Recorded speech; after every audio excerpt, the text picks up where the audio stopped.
Hi, it's me, Jess. This is my July video update. There's so much to tell about the trip to Brazil, so I'm just going to share a couple highlights from it.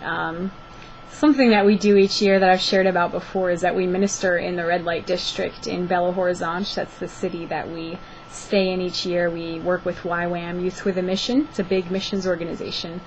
And while we're there, we get to put on a luncheon for the ladies who work in the brothels, so they're prostitutes. And Belo is known for its prostitution. People come from other cities, and I just wanted to share with you one lady's story that we met. We actually, on the second Sunday that we were in Brazil, we invited just 8 ladies to come and have lunch with us. It was separate from the big luncheon that we put on. So it was really nice. It was smaller and less formal. It was very intimate. It just felt like we were having friends over. I really enjoyed it. And the ladies are so wonderful. I mean, they each, they're people. They have different personalities. And this one woman was sitting across from me. Her name was Katia. And it's not very Brazilian sounding, but she's Brazilian. And I was sitting with David and Wesley and Mariana. They're on our team. Wesley's actually in Brazil now, so she was translating, which was really neat. But Katia was sharing her story, and she shared with us how 6 months ago her husband had cheated on her with another woman, and so from there, in March this past year, she began prostituting herself. She lives in Rio, and she would take a bus about 7 hours to Belo Horizonte.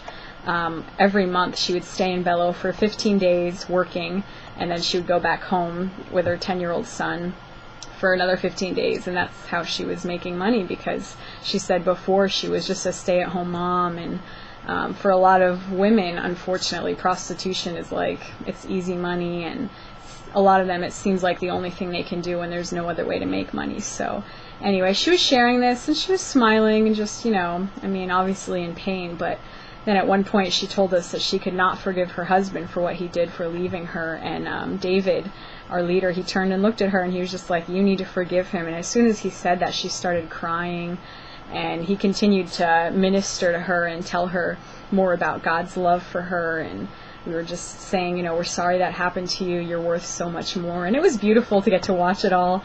The Lord was really ministering his heart to this woman, and she was just crying, and we got to pray with her.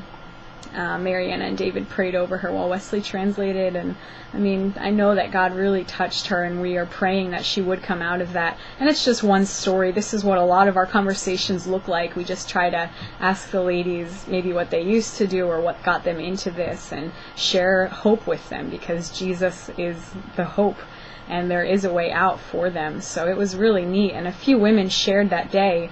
They went up to the microphone. It was really neat, and they were just like saying how so many people treat them differently, like they're not even humans. And she's like, but you guys make us feel like real people. You don't discriminate against us because of what we do. And it was really powerful. My heart was like so overwhelmed, and I was just so amazed. Such a picture of God's love, to be reminded that no matter what kind of sinner somebody is or what kind of mess they're in, that he loves them unconditionally. And that was really something he showed me more through the trip. And I was like, God, I want to love people like this when I go back to New York, like so much more, not based on what people are doing, but just because they're his. So it was really awesome. I was so moved, and it's always hard to leave. I love being there, and I love New York, but usually like the night before we come home, I'm like, God, how can we leave these people here? There's so much need. How can we leave these ladies here in these brothels being abused and mistreated by men?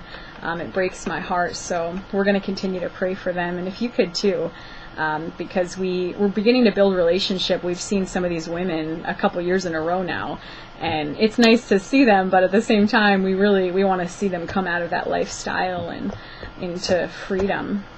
So that's just a little snippet about Brazil, but I'll be sharing more. I'll probably maybe do a couple more video updates or some more emails, and also my Facebook page. I want to post some testimonies, so if you're not friends with me on Facebook, then you should befriend me.